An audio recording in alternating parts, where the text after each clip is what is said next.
नमस्कार दोस्तों आज के इस क्लास में हम साइंस के इम्पोर्टेंट 108 प्रश्नों को देखने वाले हैं।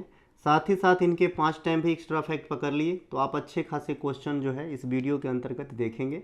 ये क्लास किसके लिए लाभदायक है? तो जिनको एसएससी का एग्ज़ाम देना है, रेलवे का एग्ज़ाम देना है, बिहार एसएससी का एग्ज़ाम देना है, दरोगा पुलिस का एग्ज़ाम देना है, एआरओ का एग्ज़ाम देना है, डीएसएसबी, दिल्ली पुलिस इत्यादि, यानी कोई सा भी एग्ज़ाम देना है, हर जगह यह क्लास आपको लाभ पहुंचाएगी।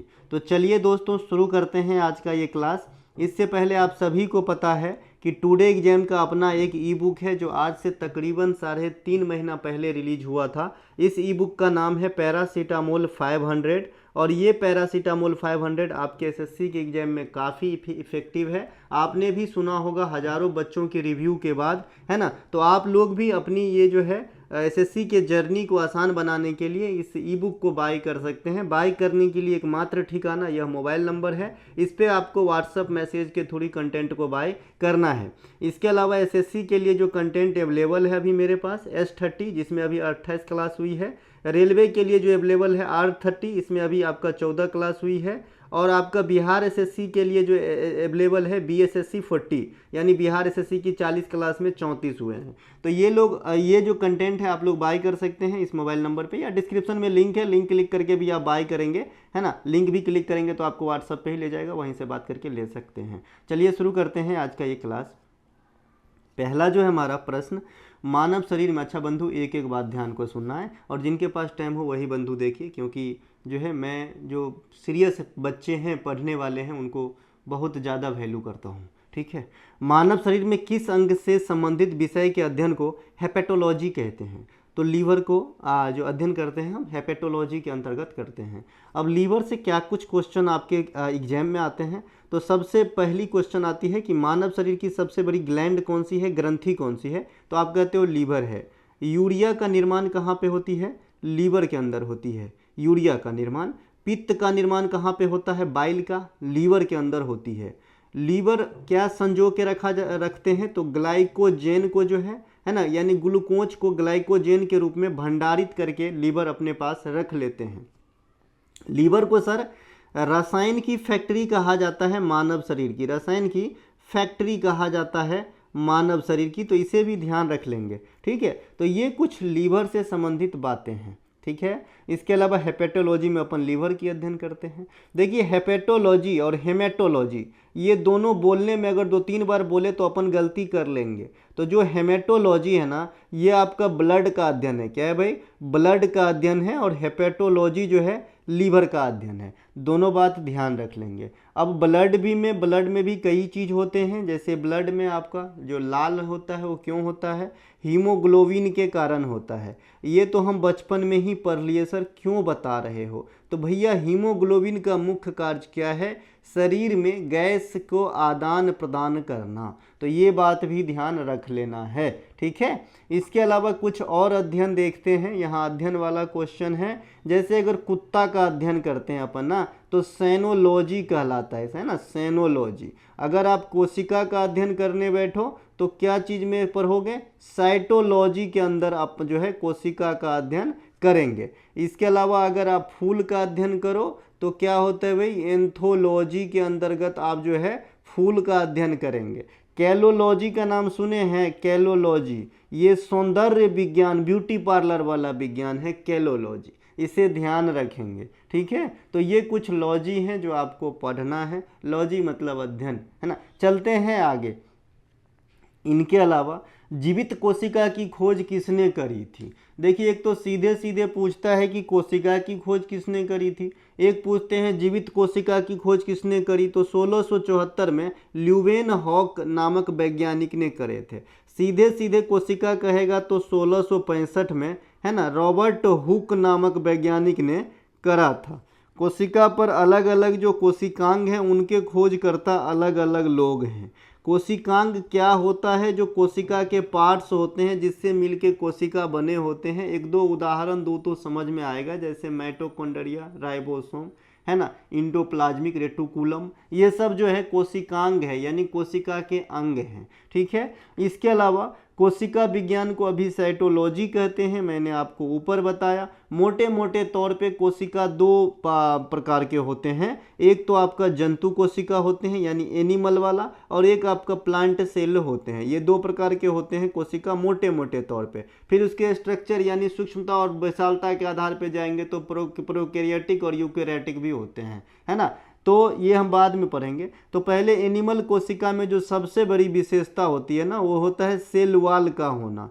तो सेल वॉल जो है ये सिर्फ एनिमल माफ़ कीजिएगा, सेल वॉल जो है ये सिर्फ प्लांट कोशिका में ही होती है, एनिमल कोशिका में सेल वॉल नहीं होती है, यानी कोशिका भित्ति जो है एनिमल कोशिका में नहीं होती है, सिर्फ जो है आपका किस में होती है, प्लांट कोशिका में होती है कोशिका भित्ति। ये सबसे बड़ी डिफरेंस है। और कोशिका भित्ति का कार्य क्या है, ये आपने देखा कि जीडी 2024 में पूछा गया था। तो कोशिका भित्ति का काम है पेड़ पौधों को संरचना प्राप्त करना, आकार देना, मजबूती भी देना। ठीक है, तो आकार और मजबूती के लिए स्ट्रक्चर प्रदान करते हैं पेड़ पौधे को क्या, कोशिका भित्ति। और कोशिका भित्ति किसके बने होते हैं, अब मैं आ जाता हूं फिर से यहाँ पे। अभी मैंने कहा एगो प्रोकैरियोटिक सेल होते हैं, एगो यूकैरियोटिक सेल होते हैं। प्रोकैरियोटिक सेल और यूकैरियोटिक सेल में हमने बताया था कि यूकैरियोटिक सेल अमीर होते हैं, प्रोकैरियोटिक सेल गरीब होते हैं। तो जो गरीब होते हैं ना, इसमें आपका जो कोशिका भित्ति है ये प्रोटीन और कार्बोहाइड्रेट के बने होते हैं। ठीक है, और जो आपका यूकैरियोटिक सेल होते हैं इसमें कोशिका भित्ति सेलुलोज के बने होते हैं। हालांकि सेलुलोज भी आपका कार्बोहाइड्रेट का ही उदाहरण है ना, ये ध्यान रखेंगे। चलते हैं आगे, हम अगले प्रश्न की तरफ बढ़ जाते हैं। इसके अलावा कोशिका का विभाजन वगैरह कौन किए, यहाँ से क्वेश्चन आता है। समसूत्री विभाजन में कितने नए कोशिका का जन्म एक माता कोशिका से होती है। देखिए विभाजन तो ऐसे 3 प्रकार के माने जाते हैं, लेकिन जो अपने को पढ़ना होता है बेसिकली वो 2 प्रकार के हम लोग पढ़ते हैं, एक समसूत्री और एक अर्धसूत्री। तो जो समसूत्री विभाजन होती है इसमें जो जनन मादा कोशिका होती है, माता कोशिका माफ कीजिएगा, यानी जननी कोशिका, जिससे नए कोशिका का निर्माण होगा, तो इससे 2 कोशिका का निर्माण होते हैं, छोटे छोटे 2 कोशिका का निर्माण होता है। कौन से विभाजन में, समसूत्री विभाजन में। समसूत्री विभाजन जो है कितने चरणों से होके गुजरते हैं, तो 5 चरणों से होके गुजरते हैं, जो मैंने रेलवे की क्लास में पढ़ा दिया है, एसएससी के क्लास में भी पढ़ा दिया है, एनाफेज मेटाफेज ये सब जो पढ़े होंगे। इनके अलावा इसमें सबसे बड़ी खासियत क्या है कि क्रोमोसोम की संख्या समान रहती है। जो क्रोमोसोम होती है ना बनने वाली कोशिका का या फिर माता कोशिका का या जननी कोशिका का, दोनों में क्रोमोसोम की संख्या जो है समान होती है, इसमें कोई डिफरेंस नहीं आती है। तो ये है समसूत्री विभाजन, इसमें 2 नए कोशिका बनते हैं। अब वो एक होता है अर्धसूत्री विभाजन, तो उसमें एक कोशिका से ना 4 नए कोशिका बनेंगे भाई साहब, है ना, एक कोशिका से 4 नए कोशिका बनते हैं, और इसमें क्रोमोसोम की संख्या जो है हाफ हो जाती है। ठीक है, आधी हो जाती है। अगर इधर 20 है तो ये बनने वाले में 10-10 होंगे। ठीक है, तो ये समझ में आया। चलते हैं आगे। अगला प्रश्न है, एक बच्चा कमेंट कर रहा है, प्रीतम कुमार नाम है इनका। सर आपको बहुत बहुत आभार, 166.5 मार्क और जीके में 38.5 मार्क आया है। बहुत अच्छा मार्क है भाई, 38.5 मार्क कम नहीं होते हैं, यानी आपने 25 में से 20 क्वेश्चन चुरा लिया लगभग। बहुत अच्छा मार्क है, मेंस की तैयारी करिए। राइबोसोम कोशिका के किस महत्वपूर्ण अंग के साथ जुड़े हुए हैं, ये एंडोप्लाज्मिक रेटिकुलम, एंडोप्लाज्मिक रेटिकुलम के साथ जो है जुड़े हुए हैं राइबोसोम। राइबोसोम को अपन को जो है क्या कहते हैं भाई, प्रोटीन की फैक्ट्री। कोई बोर मत होना भाई, धीरे धीरे हम दूसरे टॉपिक पर भी चलेंगे, अभी कोशिका चल रहा है। ठीक है, इसे हम कहते हैं प्रोटीन की फैक्ट्री। देखिए राइबोसोम, लाइसोसोम, माइटोकॉन्ड्रिया, है ना, ये सब को जो है अपना अपना उपनाम भी है जो आपको एग्जाम में डायरेक्ट पूछा जाता है। राइबोसोम को प्रोटीन की फैक्ट्री, जो माइटोकॉन्ड्रिया जिसे हिंदी में अपन सूत्र कनिका कहते हैं, तो इसे हम कहते हैं कोशिका का पावर हाउस। एक लाइसोसोम होता है, इसे हम कहते हैं अपन आत्मघाती की थैली या आत्मघाती थैली कहते हैं।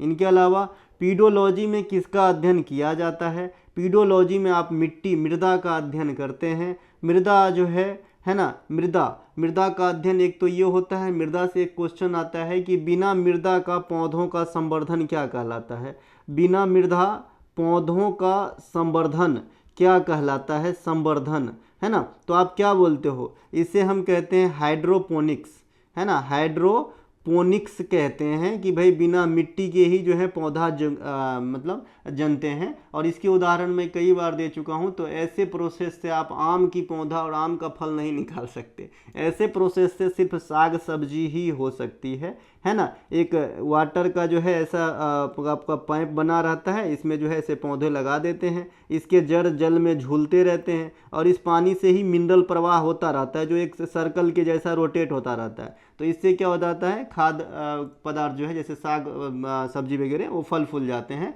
इसमें आम वगैरह की पौधा मत रोप देना हाइड्रोपोनिक्स से, ठीक है। तो ये बिना मिट्टी के पौधों का संवर्धन हो जाती है। अब देखिए मिट्टी के रिगार्ड में इंडिया के लिहाज में अगर आप एग्जाम देते हैं तो कई क्वेश्चन पूछे जाते हैं। अपने यहाँ सबसे ज़्यादा जलोढ़ मिट्टी पाई जाती है जो 44% में है। दूसरा मिट्टी है अपने यहाँ सबसे ज़्यादा पाए जाने वाली लाल मिट्टी जो 18% के करीब है।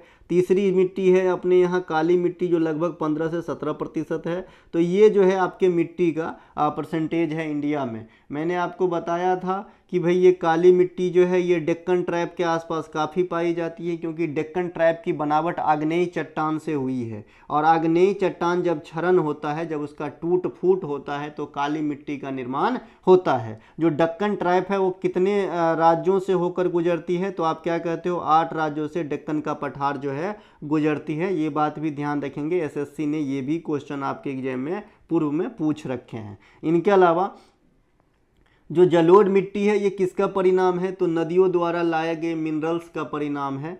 जो आपका काली मिट्टी है आग्नेय चट्टान के क्षरण की परिणाम है। और एक लेटेराइट मिट्टी मैंने आपको बताया था, लेटेराइट मिट्टी है ना, लेटेराइट मिट्टी वर्षा का परिणाम है ना। चलते हैं आगे। राइबोसोम को क्या कहा जाता है, प्रोटीन की फैक्ट्री। अब भी बात कर लिया हमने। लाइसोसोम को आत्मघाती थैली, गोल्जी बॉडी को कोशिका का पुलिसमैन या पोस्ट ऑफिस भी कहा जाता है, ये सब ध्यान रख लेंगे। माइटोकॉन्ड्रिया को पावर हाउस कहा जाता है।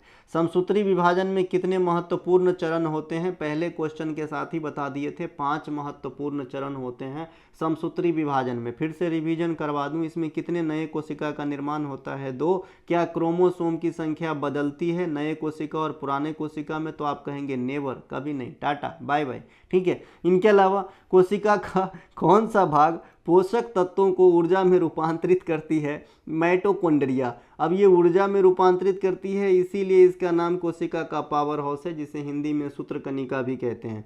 माइटोकॉन्ड्रिया का एक और विशेष गुण होता है, जैसे सबसे पहले इसमें जैसे आपने सुना होगा कि भाई जो डीएनए होता है ना, डीएनए, तो डीएनए कहाँ, न्यूक्लियस के अंदर होता है। किसी भी कोशिका के बीच में न्यूक्लियस होता है ना, उस न्यूक्लियस के अंदर आपका डीएनए रहता है। और न्यूक्लियस के अलावा अगर किसी कोशिकांग में डीएनए पाया जाता है तो वह है माइटोकॉन्ड्रिया। माइटोकॉन्ड्रिया में भी डीएनए अल्प मात्रा में पाई जाती है। इसके अलावा माइटोकॉन्ड्रिया से एक और क्वेश्चन आता है कि अभी आपने जो मैंने आपको बताया कि भाई प्रोकैरियोटिक सेल जो होते हैं ना, उसके अंदर न तो केंद्रक होते हैं और न आपका माइटोकॉन्ड्रिया होता है। तो ये बात भी आपको ध्यान रख लेना है। हम चलते हैं आगे। कोशिका भित्ति पादप कोशिका में महत्वपूर्ण भूमिका निभाते हैं डॉट डॉट डॉट, बता दिया। संरचना और आकार हेतु कोशिका भित्ति इंपॉर्टेंट है। कोशिका भित्ति सिर्फ सेल प्लांट सेल में पाए जाते हैं। कोशिका भित्ति किसकी बनी होती है बता दिए थे, प्रोकैरियोटिक में प्रोटीन और कार्बोहाइड्रेट की, जबकि यूकेरियोटिक में आपका सेलुलोज के बने होते हैं कोशिका भित्ति। कोशिका विज्ञान के अध्ययन को क्या कहते हैं, ऊपर सबसे पहला क्वेश्चन में साइटोलॉजी और साइनोलॉजी दोनों कंफ्यूजिंग पेयर। तो साइटोलॉजी आप कोशिका विज्ञान से संबंधित है, जबकि साइनोलॉजी कुत्ते के अध्ययन से संबंधित है। अगला जो प्रश्न है माइटोकॉन्ड्रिया, केंद्रक, लाइसोसोम इत्यादि किस प्रकार की कोशिकाओं में नहीं पाई जाती। अभी मैंने बात करा प्रोकैरियोटिक सेल जो है वो गरीब होते हैं, इसमें बहुत सारे चीज़ों की जो है अभाव लगी रहती है। डीएनए केंद्रक के अलावा और कहाँ पाए जाते हैं, माइटोकॉन्ड्रिया के अंतर्गत पाए जाते हैं, इसे भी आपको ध्यान रख लेना है। अभी बात किया था, ये हो गया था। कोशिका झिल्ली का निर्माण किससे मिलकर बनी होती है, कोशिका झिल्ली है ना, सेल मेम्ब्रेन तो ये कार्बोहाइड्रेट और लिपिड के मिल के बने होते हैं। ज़रूरी नहीं है कि हमेशा ऑप्शन में यही दोनों चीज़ रहे, कभी कभी आपको जो है कार्बोहाइड्रेट के साथ प्रोटीन भी मिलेगा इसमें। तो कुल मिला के आप बात समझ लीजिएगा कि कार्बोहाइड्रेट, लिपिड और प्रोटीन ये तीनों से मिलके बनती है अपना कोशिका झिल्ली, जो दोनों प्रकार के सेल में पाए जाते हैं, चाहे तो प्लांट सेल हो चाहे तो एनिमल सेल हो, दोनों में आपका कोशिका झिल्ली विद्यमान होते हैं। ठीक है भाई। इसके अलावा मानव शरीर में बीमारियों से लड़ने के लिए जो जिम्मेवार है वो कौन है? श्वेत रक्त कण है। कौन है भाई? श्वेत रक्त कण बीमारियों से लड़ने के लिए जिम्मेवार है। इसे क्या कहा जाता है? इसे लिम्फोसाइट कहा जाता है। क्या कहा जाता है? लिम्फोसाइट कहा जाता है। इसे ध्यान रखिएगा, श्वेत रक्त कण को। कोई कहता है इम्यून सिस्टम कमज़ोर हो गया है ना, मतलब बीमारी रोधी क्षमता घट गई है। जैसे एड्स वगैरह में क्या होता है, बीमारी से लड़ने की क्षमता ही पूर्णतः डेड हो जाती है, अर्थात अगर उसको सर्दी हुआ तो वही ठीक नहीं होता है। ठीक है, तो इसीलिए मतलब जान चले जाते हैं इंसान का। और एड्स कैसे होता है? रेलवे की काफ़ी पसंद है यह क्षेत्र, यह क्वेश्चन, है ना। तो भैया एड्स के कई कारण हैं, जिसमें एक असुरक्षित यौन संबंध है, दूसरी है ना असुरक्षित रक्ताधान है, तीसरी है ना, और तीसरी नहीं है, दो ही मेन है ना, दो ही तरीके से हो सकता है। इनके अलावा मतलब कहने का है कि किसी भी तरीके से जो बीमार आदमी है उसकी ब्लड दूसरे के शरीर में चले जाए तो एड्स हो जाती है ना, ये प्रॉब्लम है। इनके अलावा तंत्रिका तंत्र पर कार्य करने वाले किस वैज्ञानिक को 1906 में नोबेल पुरस्कार मिला था? इनको मिला था कैमिलो गोल्गी को। कैमिलो गोल्गी तंत्रिका तंत्र पे कार्य किए थे, 1906 में इन्हें नोबेल पुरस्कार मिला था। चिकित्सा के क्षेत्र में प्रथम नोबेल पुरस्कार हमेशा अपने जवान पे रखें। केमिस्ट्री के क्षेत्र में, मेडिकल साइंस में, केमिस्ट्री में हमेशा याद रखें, फिजिक्स में हमेशा याद रखें। ये तीनों आज तक जो है काफ़ी बार रिपीट किया है एग्जामिनर ने कि पहली बार इन तीनों सेक्टर में नोबेल पुरस्कार किसे दिया गया था। इकोनॉमिक्स में भी याद रखें, है ना, ये चारों याद रखिएगा तो अच्छा रहेगा। ठीक है, तो आपने मेडिकल साइंस में इमील वैन बेहरिंग को दिए थे, केमिस्ट्री में बफन हॉर्ट को दिए थे, फिजिक्स में रोएंटगन को दिए थे, और इकोनॉमिक्स में किसे दिए थे? रेगनर फ्रिश और जॉन टिनबर्ग को दिए थे 1969 में। तो ये चारों जरूर याद रखें, काम आएगी। बाद में कि नोबेल पुरस्कार का समय आने वाला है, घोषणा होने वाली है 2024 के लिए। ठीक है, तो नोबेल पुरस्कार की घोषणा प्रत्येक वर्ष 10 दिसंबर को होती है। 10 दिसंबर को अल्फ्रेड नोबेल का जन्मदिन है कि मृत्यु दिन? तो मृत्यु दिन है ये, है ना, ये मृत्यु दिन में घोषणा होती है, न कि जन्मदिन में, ध्यान रखेंगे। ठीक है भाई। अल्फ्रेड नोबेल जो है डायनामाइट के आविष्कारक है। कभी कभी ये भी एग्जाम में आज भी पूछ देता है कि डायनामाइट के आविष्कार कौन किए थे? Alfred Nobel. नोबेल पुरस्कार की शुरुआत होती है 1901 में, पहली बार दिया जाता है 5 क्षेत्र में, फिर 1968 में निर्णय लिया जाता है कि इकोनॉमिक्स में भी दिया जाएगा, और 1969 में पहला इकोनॉमिक्स में रेगनर फिश और जॉन टिनबर्ग को अवार्ड दिया जाता है। अच्छा, ये जो इकोनॉमिक्स वाला नोबेल है ये कौन देता है? तो स्वीडन का सेंट्रल बैंक देता है। अब ऐसा नहीं कि सेंट्रल कहने का मतलब सेंट्रल बैंक उसका नाम है, जैसे इंडिया का सेंट्रल बैंक RBI है, ठीक है, वैसे इंडिया में एक सेंट्रल बैंक अलग से भी है। ठीक है भाई, सेंट्रल मतलब केंद्रीय बैंक, सरकार का बैंक। ठीक है भाई। इनके अलावा अपने इंडिया में पहला नोबेल विजेता कौन है? रविन्द्रनाथ टैगोर है, ये भी ध्यान रख लेंगे। कोशिका द्रव प्रोटोप्लाज्म शब्द किसने दिया था? आंसर नहीं लिखे जी, कोई बात नहीं। प्रोटोप्लाज्म शब्द जो है पुरकिंजे ने दिया था, है ना, पुरकिंजे नामक वैज्ञानिक ने कोशिका द्रव प्रोटोप्लाज्म शब्द जो है दिए थे। इनके अलावा कोशिका के चारों ओर पाए जाने वाली जेली नुमा पदार्थ क्या कहलाता है? कोशिका द्रव कहलाता है। कोशिका के चारों ओर ये रहते हैं, है ना, इस प्रकार से रहते हैं, है ना, इस प्रकार से जो है आपका जेली रहता है, इसके बीच में अलग अलग अंग रहते हैं, ताकि एक अंग दूसरे से मिल ना पाए। एक अंग कहने का मतलब यहाँ पे कोशिकांग है, क्योंकि कोशिका ही इतने सूक्ष्म है जो आँख से नहीं देखा जा रहा है, फिर उसके अंदर भी बनावट है। ठीक है, और कई सारे कोशिका से मिलकर एक अंग बनते हैं भाई। ठीक है, तो मैंने यहाँ पे कोशिक अंग जो कहे हैं वो कोशिकांग के मतलब से समझिएगा, जैसे mitochondria, ribosome, lysosome, Golgi body, है ना, ध्यान रखें। आत्मघाती थैली अभी मैंने बताया लाइसोसोम को कहते हैं। पौधा में कोशिका भित्ति का निर्माण किससे हुआ है? सेलुलोज से। कोशिका भित्ति का निर्माण किससे हुआ है? सेलुलोज से। अभी ये बात भी सही है, दूसरी बात भी सही है कि कोशिका भित्ति मैंने अभी बताया था ना कि सेलुलोज के अलावा प्रोटीन और कार्बोहाइड्रेट से भी होती है, तो कार्बोहाइड्रेट के अंतर्गत सेलुलोज भी आ जाता है। तो एक वर्ड में अगर दोनों प्रकार की कोशिका भित्ति बात करें, चाहे प्रोकैरियोटिक चाहे यूकैरियोटिक, तो आंसर क्या होगा?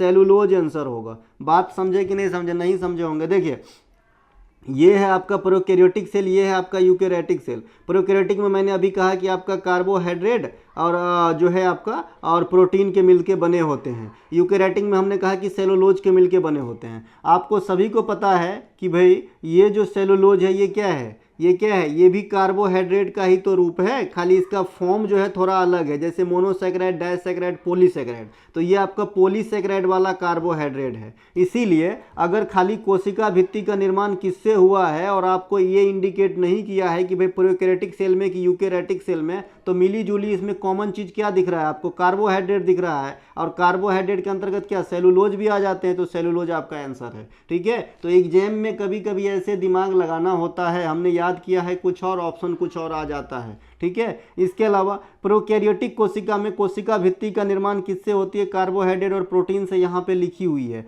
कवक में क्या नहीं पाया जाता है कि हम उसे पूर्णतः पादप श्रेणी में नहीं रखते हैं, तो क्लोरोफिल नहीं पाया जाता है। अर्थात कवक क्या है, स्वपोषी की परपोषी, तो परपोषी में आ जाएगा। खुद से भोजन नहीं है, भोजन जो है अगल बगल के पर आश्रित करता है कवक, है ना। कवक अपन खाते भी हैं, जिसे मशरूम कहते हैं, कुकुरमुत्ता जिसे कहते हैं। ठीक है मेरे भाई, ध्यान रखेंगे। कवक के अध्ययन को क्या कहते हैं, माइकोलॉजी कहते हैं, माइकोलॉजी कहते हैं, माइकोलॉजी कहते हैं। और शैवाल के अध्ययन को फाइकोलॉजी कहते हैं। ठीक है, ये ध्यान रख लेंगे कवक के बारे में। इनके अलावा प्रकाश संश्लेषण में कौन से भाग सूर्य के प्रकाश का ग्रहण कर शुगर या शर्करा में के निर्माण में मदद करती है, तो जो क्लोरोप्लास्ट है वो क्या करता है, सूर्य से रोशनी को ग्रहण करके ऊर्जा में, माफ कीजिएगा, शर्करा में कन्वर्ट करने का काम करते हैं। ठीक है, जो फोटोसिंथेसिस है इसको होने के लिए क्या क्या आवश्यक है, ये भी आपसे पूछा जाता है। तो कार्बन डाइऑक्साइड गैस, सनरेज, है ना, SR लिख देता हूँ, सनरेज, जल भी आवश्यक है ना, जल भी आवश्यक है। इसीलिए आपसे पूछा जाता है, क्लोरोफिल भी लिखिएगा यहाँ पे, क्लोरोफिल, इसके बिना तो होगा ही नहीं, है ना। तो ये क्लोरोफिल भी लिख दिया। इसीलिए आपसे एक क्वेश्चन पूछा जाता है, क्या प्रकाश संश्लेषण रात के समय संभव है, तो आप कहते हो नहीं। इसीलिए रात में पेड़ के नीचे नहीं सोना चाहिए, क्योंकि प्रकाश संश्लेषण की जब क्रिया नहीं होती है तो पेड़ भी हमारी तरह, आपके तरह ही ऑक्सीजन लेना स्टार्ट कर देता है, और ऑक्सीजन के अभाव में मृत्यु भी हो सकती है इंसान का। इसीलिए रात में जो है पेड़ के नीचे नहीं सोना चाहिए। पौधों में जाइलम के द्वारा क्या होती है, जल का चढ़ाव होता है। देखिए जाइलम और फ्लोएम, फ्लोएम को अपन पोषवाह भी कहते हैं अगर शुद्ध हिंदी में बात करें तो, है ना, पोषवाह, है ना। पोष मतलब होता है जो भरण पोषण हो गया, और वाह मतलब वाहक हो गए। ठीक है, तो फ्लोएम को पोषवाह भी कहते हैं। जाइलम और फ्लोएम ये दोनों क्या है, संवहनी उत्तक है। संवहनी मतलब क्या होता है, ट्रांसपोर्टेशन जैसा काम करता है, एक चीज को मतलब एक जगह से दूसरे जगह संवहन, जैसे संवहन के चलते नहीं क्या, ठोस पदार्थ और गैस और द्रव में ऊष्मा का प्रसार संवहन से ही होता है। तो उसी प्रकार से ये संवहनी उत्तक हैं आपके पौधों में, जाइलम और फ्लोएम।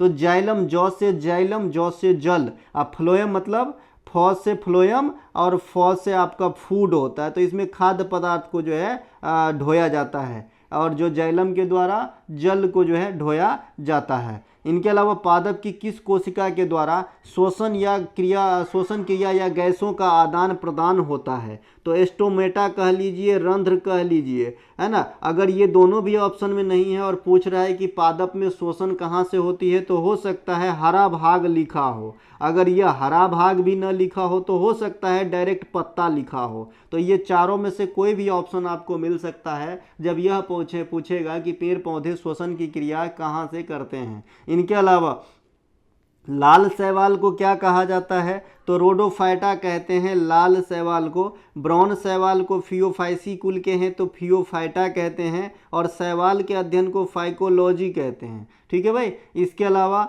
चलते हैं आगे। ठीक है, लाल शैवाल को रोडोफाइटा, ब्राउन शैवाल को फियोफाइटा। ठीक है, इसके अलावा एक हरा शैवाल छूट रहा है, यही तो मैं सोच रहा था। हरा शैवाल को अपन, है ना, हरा शैवाल को क्लोरोफाइटा कहते हैं, है ना, क्लोरोफाइटा चलेगा। ठीक है, इसके अलावा सजीव जगत की सबसे बड़ी समूह कौन सी होती है, थाइलोफाइटा। सजीव जगत की सबसे बड़ी समूह कौन सी है, थाइलोफाइटा। एक सेकंड, कौन है। अब जिन बच्चे का जितना मार्क आ रहा है कि कृपया मेरा भी एक रिक्वेस्ट सुन लीजिए, स्क्रीनशॉट ना भेजिए। एक तो सेल भर जाते हैं, दूसरी इतने मैसेज आते हैं। आप सभी को बधाई हो, है ना, मैं समझ गया आप मुझे क्रेडिट देना चाहते हो, आपका नमन, दिल से नमन करता हूँ। तो आप इतने जो है मैसेज ना भेजिए, है ना। फाइनल सिलेक्शन की जरूर भेजिएगा, ठीक है मेरे भाई। चलिए मन से तैयारी कीजिए। सजीव जगत की सबसे बड़ी समूह कौन सी है? थैलोफाइटा। देखिए यहाँ पे थोड़ा सा क्लू है, बच्चे समझ लेंगे। सजीव जगत कहेगा तो थैलोफाइटा आंसर होगा, लेकिन अगर जंतु जगत कहेगा तो क्या होगा? आर्थ्रोपोडा आंसर होगा, आर्थ्रोपोडा आंसर होगा। अब देखिए जंतु और सजीव में फ़र्क है ना भाई। सजीव में पेड़ पौधे जो भी जीवित है वो भी आ जाएंगे, जंतु भी आ जाएंगे, कीड़े मकोड़े जो भी होते हैं सभी आ जाएंगे, ठीक है। और ये जो आर्थ्रोपोडा है इसमें सिर्फ जंतु ही आते हैं, पादप नहीं आते हैं, ठीक है। तो सजीव जगत की सबसे बड़ी समूह कहेगा तो थैलोफाइटा, जंतु जगत की सबसे बड़ी समूह कहेगा तो आर्थ्रोपोडा आंसर होगा। क्या होगा? आर्थ्रोपोडा आंसर होगा, ठीक है। इनके अलावा थैलोफाइटा में क्या क्या आ जाता है? जीवाणु भी आ जाता है, विषाणु भी आ जाता है, शैवाल भी आ जाते हैं, इसीलिए इसकी जो है लंबा लिस्ट हो जाती है। इनके अलावा आनुवांशिकता की बुनियादी इकाई क्या होती है? डीएनए नहीं जी, जीन को आंसर करना है उस ऑप्शन में। ये क्वेश्चन में डीएनए भी ऑप्शन में रहेगा, लेकिन आपको आनुवांशिकता की अगर बेसिक इकाई की बात करें तो आपको जीन आंसर कर लेना है। जीन शब्द का प्रयोग सबसे पहले किसने किया था? जोहानसन ने किया था। कौन किया था भाई? जोहानसन ने किया था। डीएनए का पूर्ण रूप क्या होता है? डीएनए का डाईऑक्सी रिबोन्यूक्लिक एसिड, इस प्रकार का होता है, डाईऑक्सी रिबोन्यूक्लिक एसिड होता है। इनके अलावा जो आपका डीएनए का फुल फॉर्म हो गया, डीएनए के संबंधित नाइट्रोजन क्षार कौन कौन से होते हैं? एडेनिन, साइटोसिन, थाइमिन, ग्वानिन, है ना, ग्वानिन। अगर यहीं पे आप कहें कि भाई आरएनए में और डीएनए में क्या डिफरेंस है इस चीज़ के उपस्थिति के तुलना में, तो आरएनए में यह तीनों होता है, एडेनिन भी होता है, साइटोसिन भी होता है और ग्वानिन भी होता है, लेकिन थाइमिन नहीं होते हैं आरएनए में। थाइमिन के जगह आरएनए में क्या है भाई? यूरेसिल। क्या है भाई? यूरेसिल। तो इसे ध्यान रखेंगे, डीएनए और आरएनए में जो उपस्थित क्षार है उसमें सिर्फ एक ही फर्क है कि डीएनए के तुलना में आरएनए में थाइमिन नहीं होता है, थाइमिन के रिप्लेस करता है यूरेसिल, ठीक है भाई। इसके अलावा विटामिन शब्द का प्रयोग सबसे पहले कौन किया रहा? तो फंक नामक वैज्ञानिक ने किया रहा, बाद में मैकमिलन ए को दिए। इस प्रकार से अलग अलग लोग अलग अलग विटामिन की खोज करा था। हम विटामिन से थोड़ी बात कर लेते हैं क्वेश्चन नंबर 35 को पकड़ के। विटामिन ए का रासायनिक नाम क्या है? रेटिनॉल कहते हैं। रेटिनॉल किस अंग के लिए बहुत ज़्यादा फायदेमंद है? तो आँख की बीमारी जो भी होते हैं वो विटामिन ए के कमी के कारण ही होती है। तो आँख के बीमारी के लिए क्या फ़ायदेमंद हो गया? रेटिनॉल हो गया फ़ायदे। इसका गाजर वगैरह स्रोत हो गया। गोल्डन जो है अभी जो एक गोल्डन राइस करके आया है उसमें भी आपको जो है विटामिन ए पाई जाती है। तो ये विटामिन ए का हो गया। विटामिन बी कॉम्प्लेक्स में जो है 8 गो विटामिन का समूह है जिसको अलग अलग नाम से जानते हैं। जैसे विटामिन B1 को हम थायमीन कहते हैं, जो अभी आपने कहाँ पे देखा था थायमीन को? थायमीन को आपने देखा था यहाँ पे डीएनए में, है ना। तो वो थायमीन क्या है? विटामिन B1 है। विटामिन B1 के कमी से क्या होती है? बेरी रोग होती है। 21 गो रोग आज तक एग्जाम में पूछा जाता है। इसके अलावा विटामिन B2 को राइबोफ्लोविन कहते हैं, है ना। विटामिन B6 है, पैरोडॉक्सिन कहलाते हैं। विटामिन B12 है, साइनोकोबालमिन कहलाते हैं। और यहाँ से क्वेश्चन पाया जाता है कि साइनोकोबालमिन में कौन से धातु पाए जाते हैं? कोबाल्ट धातु पाए जाते हैं। विटामिन सी को अपन एस्कॉर्बिक एसिड कहते हैं। इसके कमी से दंत क्षय, मसूरों की रोग होती है, स्कर्वी कहते हैं। त्वचा की बीमारी होती है, बाल पकने लगती है, चेहरे में झुर्रियाँ आने लगती है। इनके अलावा विटामिन डी होते हैं, इसके कमी से हड्डियों की ग्रोथ सही से नहीं हो पाती है, रिकेट्स नामक बीमारी होती है। ऑस्टियोमलेशिया नामक बीमारी भी होती है, क्योंकि ऑस्टियो शब्द ही अपने आप में हड्डियों की रूट वर्ड है। इनके अलावा विटामिन ई जो है ना, ये आपका जनन क्षमता में कमी आती है ना। विटामिन के जो है ना, इनके कमी से जो है जो आपका हीमोफीलिया नामक बीमारी है वो हो सकती है, यानी ब्लड क्लॉट नहीं होती है। तो ये कुछ विटामिन की बात हमने कर लिया है। इसके अलावा विटामिन ए बता दिया था। अच्छा, ग्लूकोमा, ट्रुकोमा, जिरोफ्थेलिमिया, ये जिरोफ्थेलिमिया का स्पेलिंग गलत हो सकता है, ठीक है, ये गलत हो सकता है। ग्लूकोमा, ट्रुकोमा, जिरोफ्थेलिमिया किस अंग की प्रमुख विकार है? तो ये आँख की रोग है भाई, मोतियाबिंद, रतौंधी भी, ये तो कॉमन है इसीलिए नहीं लिखा है। ठीक है, ये आँख की बीमारी है और आँख की बीमारी किससे होती है? विटामिन ए के कमी से होती है। प्रोटीन का निर्माण किससे होती है? एमिनो एसिड से होती है। तो कई बार आपने देखा होगा क्वेश्चन आता है कि वास्तव में एमिनो अम्ल क्या होता है, तो वास्तव में एमिनो अम्ल क्या होता है? प्रोटीन होता है। ठीक है, या प्रोटीन क्या होता है? तो एमिनो अम्ल होता है। वाइस वर्सा काम करते हैं यहाँ पे। इनके अलावा जो मानव शरीर में कुल कितने प्रकार की एमिनो एसिड पाई जाती है? तो 20 प्रकार की एमिनो एसिड पाई जाती है मानव शरीर में, इसे भी ध्यान रखिएगा। मानव शरीर में त्वचा की ऊपरी परत किसकी बनी होती है? त्वचा की जो ऊपरी परत है वो किसकी बनी होती है? कैरोटीन की बनी होती है। कैरोटीन की नख भी बनी होती है, बाल भी बनी होती है, बाल नख ये सब कैरोटीन की बनी होती है। इनके अलावा एंजाइम का स्त्रावन किस प्रकार की ग्रंथि से होती है? तो ये बहिस्रावी ग्रंथि से होती है। देखिए ग्रंथि अपने पास 3 प्रकार के होते हैं, वैसे तो बेसिकली 2 ही प्रकार के होते हैं। एक आपका एक्सोक्राइन और एक आपका इंडोक्राइन होता है। एक इंडोक्राइन होता है और एक एक्सोक्राइन होता है। मैं एक्स लिख दूंगा तो ज़्यादा समझ में आएगा, है ना। एक्सोक्राइन और इंडोक्राइन होती है। ठीक है, तो जो अंतःस्रावी ग्रंथि होती है ना, उसमें कोई भी डक्ट की फैसिलिटी नहीं होती है, यानी उसमें कोई भी नली नहीं होती है। कोई भी नली नहीं होती है कि भाई यहाँ से यहाँ तक तुमको मैं यहाँ से दूंगा और तुम यहाँ जाके जो है रिलीज करना, ऐसा कोई भी जो है नहीं होती है डक्ट की फैसिलिटी। किसमें? इंडोक्राइन में। इसीलिए अंतःस्रावी ग्रंथि के जो भी उत्पाद होते हैं उसका स्रावन कहाँ पे होता है? ब्लड के अंदर ही डायरेक्ट हो जाती है। ठीक है, ब्लड के अंदर ही डायरेक्ट हो जाती है। तो ये क्या हो गया? ये हो गया भाई इंडोस्रावी। और एक्सोस्रावी क्या हो जाएगा? यह किसी विशेष जगह पे किसी विशेष नलिका के द्वारा पहुंचाया जाता है। ऐसे नहीं समझेंगे, खिचड़ी बन जाएगा ये। देखिए आपने आदमी को सलाइन चढ़ते हुए जरूर देखा होगा। एक इस प्रकार का बोतल रहता है, एक इस प्रकार का, मैं तो बोतल भी ना बना पाऊँ यार, कितने मेरा ड्राइंग खराब है। चलिए एक ऐसा मान लीजिए कि एक ये बोतल है, इस प्रकार का सलाइन चढ़ते आपने देखा होगा और इसमें एक पाइप लगे होते हैं और आदमी का ये मान लीजिए हाथ है, इसमें जो है इसको एक नीडल के सहारे घोपा रहता है और यहाँ से जो है इसको सलाइन चढ़ता रहता है। और एक आपने देखा होगा डॉक्टर साहब सीधे हाथ में आते हैं और इंजेक्शन जो है दे देते हैं, हाथ में सीधे इंजेक्शन दे देते हैं। तो जो सीधे इंजेक्शन दे दिया ना, ये क्या हो गया? यह अंतःस्रावी हो गया। यह क्या हो गया? अंतःस्रावी हो गया। और ये जो पाइप के माध्यम से आया है ना, आया वहीं पर है लेकिन पाइप के माध्यम से आया है, तो ये हो गया आपका बहिस्रावी। अब इस चीज़ को जो मैं कहने जा रहा हूँ रिलेट कर लीजिए। जो आपका अंतःस्रावी ग्रंथि की उत्पाद होती है वो डायरेक्ट ब्लड में जाती है। ठीक है, और जो आपके बहिस्रावी ग्रंथि का उत्पाद होता है वो किसी विशेष नलिका के द्वारा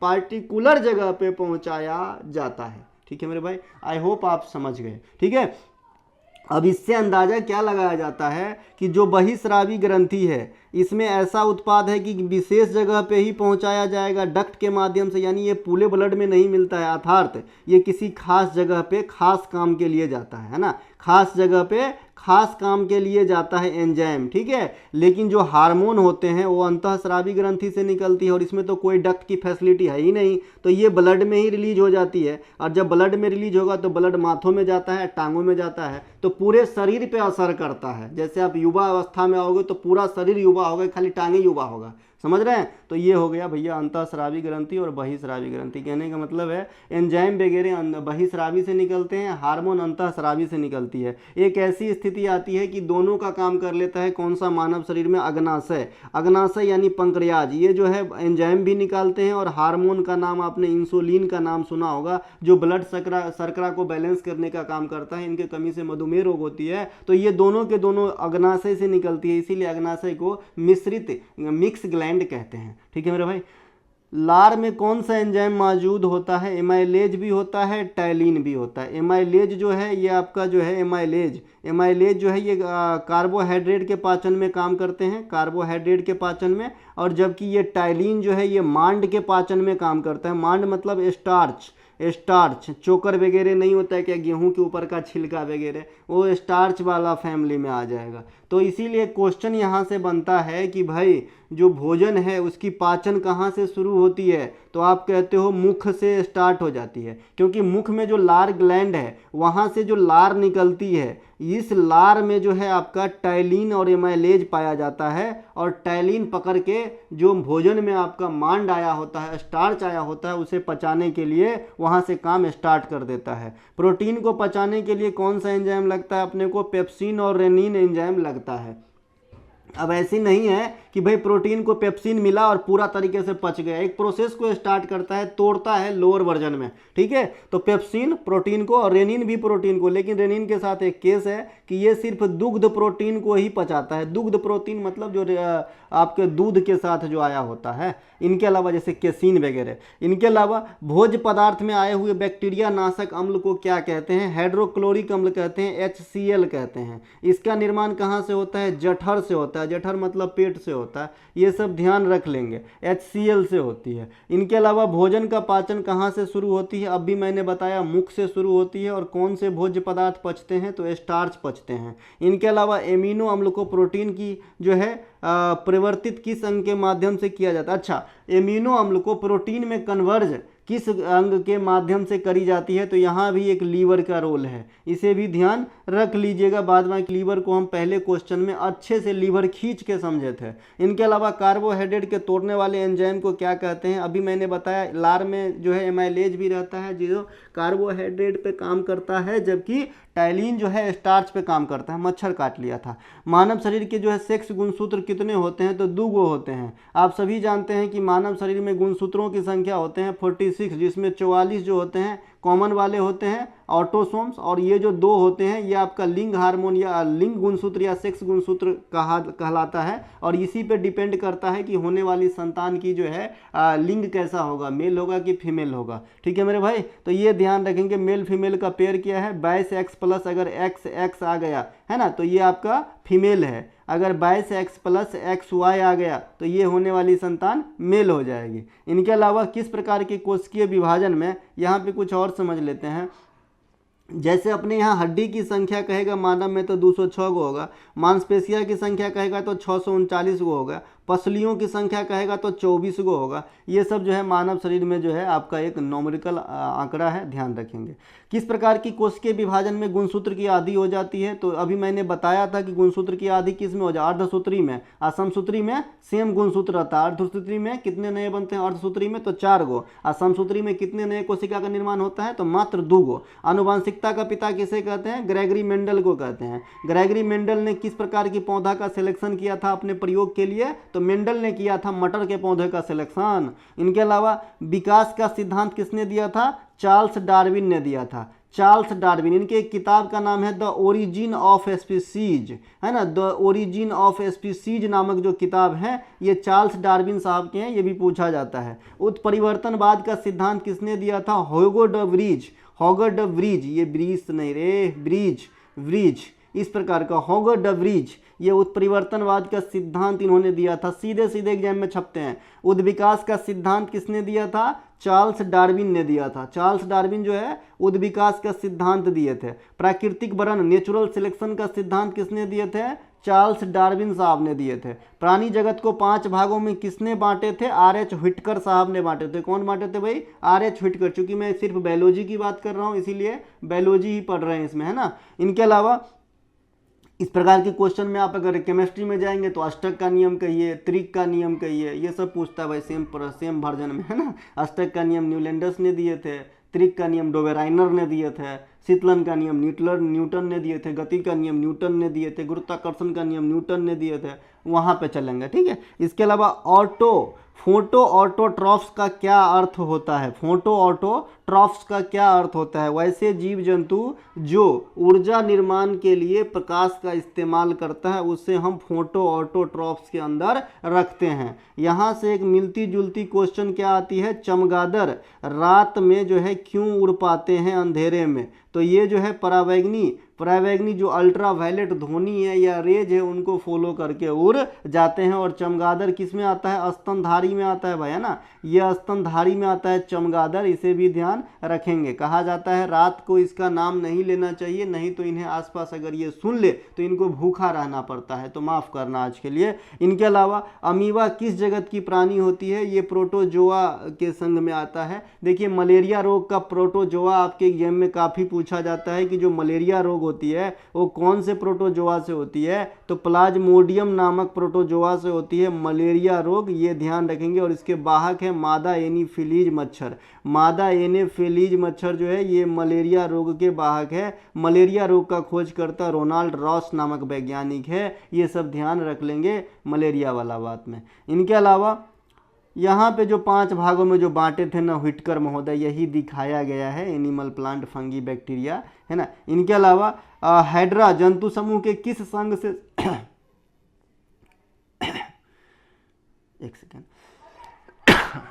सॉरी, हाइड्रा जंतु जगत के किस संघ से संबंधित है? सिलेंट्रेटा, सिलेंट्रेटा से संबंधित है। अच्छा, हाइड्रा एक कोशीय है कि बहुकोशीय है? भैया थोड़ा सा आंसर दे दियो, है ना। एक कोशीय है कि बहुकोशीय है? एक कोशीय जीव है कि बहुकोशीय जीव है हाइड्रा? ये 2 ऑप्शन है, आप लोग बताना भाई। मत्स्य वर्ग में कितने चेंबर होते हैं हार्ट के? इंसान में कितने चेंबर होते हैं? 4 चेंबर। 4 चेंबर होते हैं इंसान में। क्यों पता है? एक पढ़ाई के लिए, एक शादी के लिए, एक ग्रोह के लिए, ऐसा, ठीक है भाई। तो हार्ट जो इंसान है उसमें 4 चेंबर होते हैं हार्ट में। तो जो मत्स्य वर्ग है उसमें भी कितने चेंबर होते हैं? 2 चेंबर होते हैं मत्स्य वर्ग में। उभयचर में 3 चेंबर होते हैं, एम्फीबियन में 3 चेंबर होते हैं और स्तनधारी में 4 चेंबर होते हैं। तो 2, 3, 4 याद रख लीजिएगा, ठीक है। इनके अलावा यहीं पर एक बात और कर लेना सही रहेगा।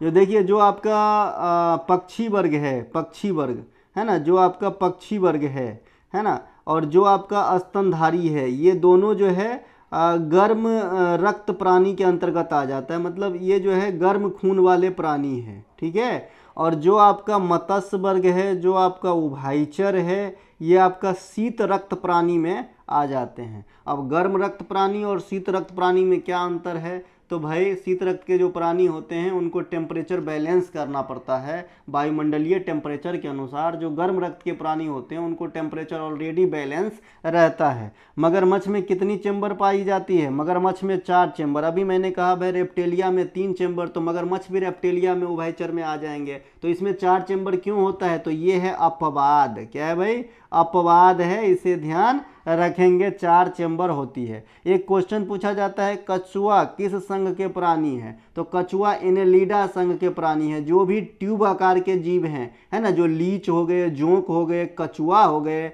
ये सभी आ जाएंगे कहाँ पे?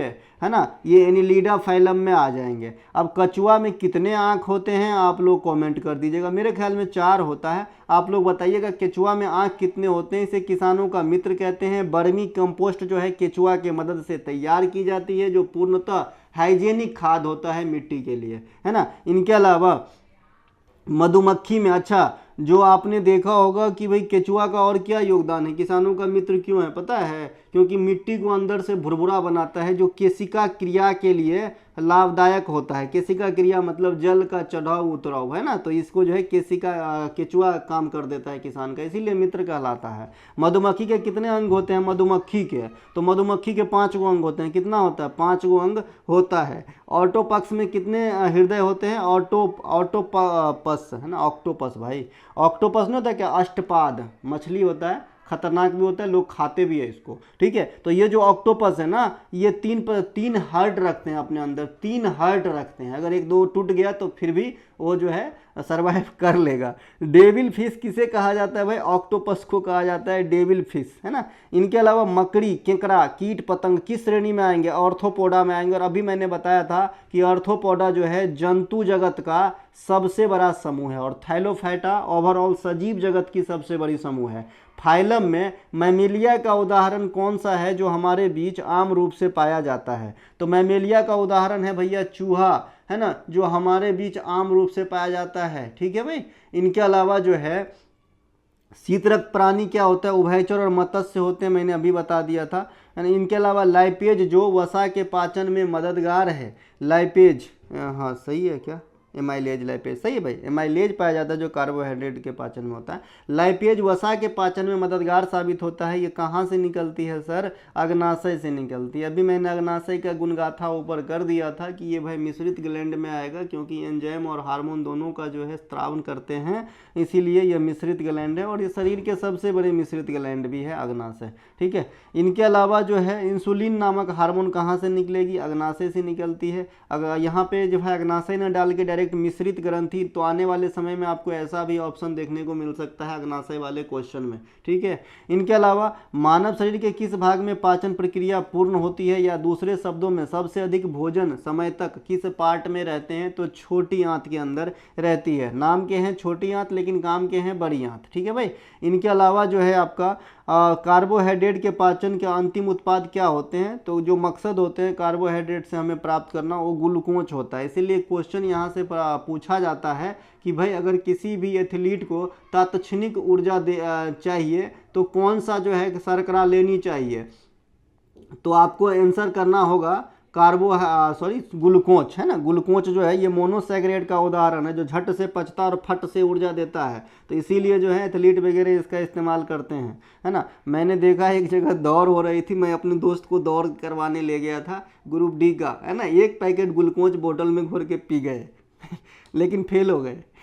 रक्त परिसंचरण की खोज और फेल होना उनके लिए वरदान सिद्ध हुआ, और आज आरबीआई में है। संजय पंजियार नाम है मेरे दोस्त का, ठीक है। और आज आरबीआई में है और अच्छे पोस्ट पे है। और अगर उस दिन वो पास हो गया होता तो शायद वहाँ ना जा पाता। तो कभी कभी कुछ गलत हो जाना भी अच्छे के लिए होता है, ठीक है मेरे भाई। तो मैंने उस दिन ये बात को अच्छे से समझा, जब बाद में उनको नौकरी हुआ, उस दिन तो बहुत तकलीफ हुआ, है ना। रक्त परिसंचरण की खोज किसने किया था? विलियम हार्वे ने करा था। कौन करा था भाई? विलियम हार्वे ने करा था। और रक्त समूह की खोज कार्ल लैंड स्टीनर ने करा था। ये ध्यान रखेंगे, रक्त समूह जो होते हैं ये 4 प्रकार के होते हैं, है ना। ए होता है, ए बी होता है, इसके अलावा एक होता है आपका डायरेक्ट बी, और एक होता है ओ। तो ये 4 गो रक्त समूह है। सर्वग्राही सर्वदाता, आज हमने जो है सर्वग्राही सर्वदाता ए बी और ओ, है ना। ए बी आपका कोई भी रक्त ले सकता है, ओ आपका किसी को भी रक्त दे सकता है। किस प्रकार के रक्त समूह में दोनों एंटीजन पाई जाती है? अगर दोनों देखिए, A antigen, antigen B antigen, है ना। अब देखिए जो ए वाला रक्त होगा, बी वाला होगा, तो इसमें अपनी अपनी एंटीजन पाई जाती है, एंटीबॉडी रिवर्स पाई जाती है। बी इसमें पाया जाएगा और ए इसमें पाया जाएगा। लेकिन जो आपका रक्त समूह में दोनों एंटीजन पाया जाने वाला जो वर्ग है ये है ए बी, और इसमें कोई भी एंटीबॉडी नहीं पाया जाता है। इसमें कोई भी एंटीबॉडी नहीं पाया जाता है, इसीलिए किसी का भी चल जाता है, इसका कोई भी दे हमारा चल जाएगा। और जो ओ वाला होता है ना, इसमें दोनों एंटीबॉडी पाया जाता है ना, इसीलिए यह किसी को भी दे सकता है, ठीक है भाई। इसमें कोई एंटीजन नहीं होता है, ओ वाले में कोई एंटीजन नहीं होते हैं और ए बी वाले में कोई एंटीबॉडी नहीं होते हैं। मानव शरीर में ऑक्सीजन का आदान प्रदान हीमोग्लोबिन के साथ होती है। अब भी बताया था गैसीय आदान प्रदान हीमोग्लोबिन के साथ होगी। स्वस्थ मानव में हीमोग्लोबिन का जो मात्रा है वो प्रति 100 मिलीलीटर में कितनी होनी चाहिए? 12 से 17 ग्राम। ये क्वेश्चन काफ़ी ज़्यादा पसंद करते हैं, खास करके एसएससी, ठीक है। इनके अलावा जो सामान्य मनुष्य का ब्लड प्रेशर सीमा है ये 120 से 80 होती है। 120 बाय अपर लिमिट और 80 जो है लोअर लिमिट। इससे नीचे या फिर ऊपर जाए तो थोड़ा सा दिक्कत होती है, नीचे आए तो ज़्यादा दिक्कत हो जाती है। रक्त तरल संयोजी उत्तक है। मानव में पीएच का मान कितना होता है? रक्त का पीएच वैल्यू कितनी होती है? 7.4 होती है। रक्त क्या है? तरल संयोजी उत्तक है। रक्त का जो है प्रकृति कैसी होती है? बेस प्रकार की होती है, भस्मीय होती है। श्वेत रक्त कोशिकाओं को और क्या कहा जाता है? लिम्फोसाइट कहा जाता है। मैंने अभी आपको बताया था थोड़ी देर पहले, ठीक है। कोशिका का कब्रगाह किसे कहते हैं? आप लोग मुझे बताना कि भाई कोशिका का कब्रस्थान या कब्रगाह किसे कहते हैं, बताइएगा। मतलब लाल रक्त कण की कब्रगाह, उसे कोशिका भी कह सकते हैं क्योंकि सब तो कोशिका ही है। इनके अलावा ग्लूकोज के किस अणु में शोषण की एक एटीपी में कितने अणु का निर्माण होता है? 38 का निर्माण होता है ना। इनके अलावा एटीपी का फुल फॉर्म भी पूछा जाता है, एडेनोसाइसिन ट्राइफॉस्फेट। ये ध्यान रखना है। एटीपी का डीएनए का भी पूछा जाता है, आरएनए का भी पूछा जाता है। नेफ्रॉन निम्नलिखित में से किसकी इकाई है? तो किडनी की इकाई है नेफ्रॉन, है ना, किडनी की। और एगो है न्यूरॉन भी होता है एगो। न्यूरॉन तंत्र की इकाई है, और जो आपका नेफ्रॉन है ये किडनी की इकाई है। किडनी में पाए जाने वाले जो पथरी होता है किसकी बनी होती है, कैल्शियम ऑक्जेलेट की बनी होती है। कैल्शियम की अधिकता से हो जाता है, जमा होते होते बन जाता है। इनके अलावा मानव नेत्र में किस लेंस की तरह कार्य करता है, उत्तल लेंस की तरह कार्य करता है मानव नेत्र। अब देखिए लेंस और दर्पण का सूत्र बता दिया हूँ, वहाँ से आपके न्यूमेरिकल बन जाते हैं रेलवे में। उसके मैं अलग से एक वीडियो बनाया था आज से 1.5 साल पहले, काफ़ी ज़्यादा लोगों ने देखा है।